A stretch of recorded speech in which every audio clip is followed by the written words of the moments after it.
اٹھانا قرآن و حدیث سے ثابت ہے یا نہیں؟ جی نہیں، قرآن سے تو اصل میں ہاتھ اٹھانے کا ذکر نہیں ہے. قرآن میں تو صرف یہ ہے وما آتاکم الرسول فخذوہ وما نہاکم عنہ فانتہوا واتقوا اللہ ان اللہ شدید العقاب. اللہ تبارک و تعالیٰ نے فرمایا کہ جو کچھ رسول صلی اللہ علیہ وسلم نے تمہیں دین دیا ہے، دین عطا کیا ہے، اس کو لو، اس پر عمل کرو، اور جس سے منع کیا ہے، جو عمل انہوں نے خود نہیں کیا ہے یا کرنے سے روکا ہے، اس سے باز رہو، اس کو نہ کرو. اور یاد رکھو اگر تم اس سے نافرمانی کرو گے اس کی تو اللہ تعالیٰ شدید عذاب سے تمہیں دوچار کرے گا. تو یہ تو قرآن میں بتایا گیا ہے. اور حدیث میں یہی آتا ہے کہ نبی صلی اللہ علیہ وسلم سلام پھیرنے کے بعد اللہ اکبر، استغفر اللہ استغفر اللہ استغفر اللہ، اللہم انت السلام و منک السلام تبارک یا ذا الجلال والاکرام. ام المومنین عائشہ رضی اللہ تعالیٰ عنہ کی روایت میں آتا ہے کہ نبی علیہ السلام مصلی پر اتنی دیر بیٹھتے تھے کہ یہ پڑھ لیں اور اس کے بعد جگہ چھوڑ دیتے. پھر دوسرے اذکار آپ بعد میں کرتے تھے دوسری جگہ. کون سی صلاۃ میں؟ ظہر میں، مغرب میں اور عشاء میں، جس میں فرض کے بعد سنتیں ہوتی ہیں اس میں آپ جگہ چھوڑ دیتے تھے. اور فجر اور عصر میں وہیں بیٹھتے تھے مقتدیوں کی طرف رخ کر کے.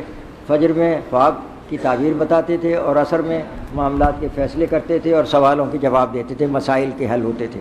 یا کہیں کوئی فوجی دستہ بھیجنا ہوتا تھا تو اس کو بھیجا جاتا تھا.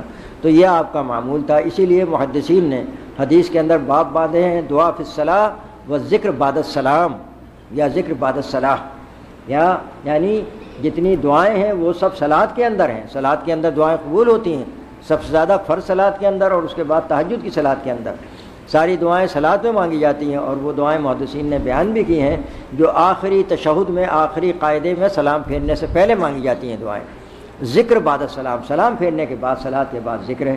وہ ذکر بھی جس کی ابتدا ہوتی ہے اللہ اکبر سے، اس کے بعد استغفر اللہ، اللہم انت السلام. پھر اپنی جگہ پہنچ کر آپ جتنے بھی اذکار کریں، 33 مرتبہ والے اذکار کریں، یا توحیدی اذکار ذکر ہے لا الہ الا اللہ وحدہ لا شریک لہ لہ الملک و لہ الحمد یحیی و یمیت وہو علی کل شیء قدیر. اللہم لا مانع لما اعطیت ولا معطی لما منعت ولا ينفع ذا الجد منک الجد. اور دوسرے 33 مرتبہ والے سبحان اللہ، الحمدللہ، اللہ اکبر وغیرہ. تو یہ سارے اذکار جو ہیں یہ صلاۃ کے بعد ہیں. یہی باب محدثین نے باندھا ہے.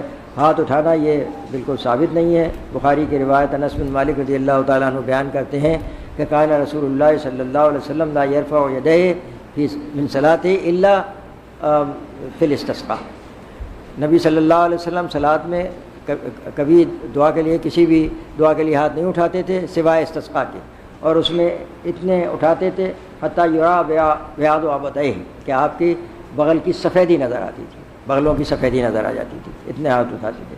تو حدیث سے یہی ثابت ہے کہ جو بارش کے لیے صلاۃ ادا کی جاتی ہے اس میں ہاتھ اٹھائے جاتے ہیں، اور کسی صلاۃ میں سلام پھیر کے ہاتھ اٹھانے کا حدیث میں نہیں ملتا ہے. اور انفرادی طور سے بھی نفل وغیرہ میں بھی ہاتھ اٹھا کر دعا مانگنے کا نہیں ملتا ہے.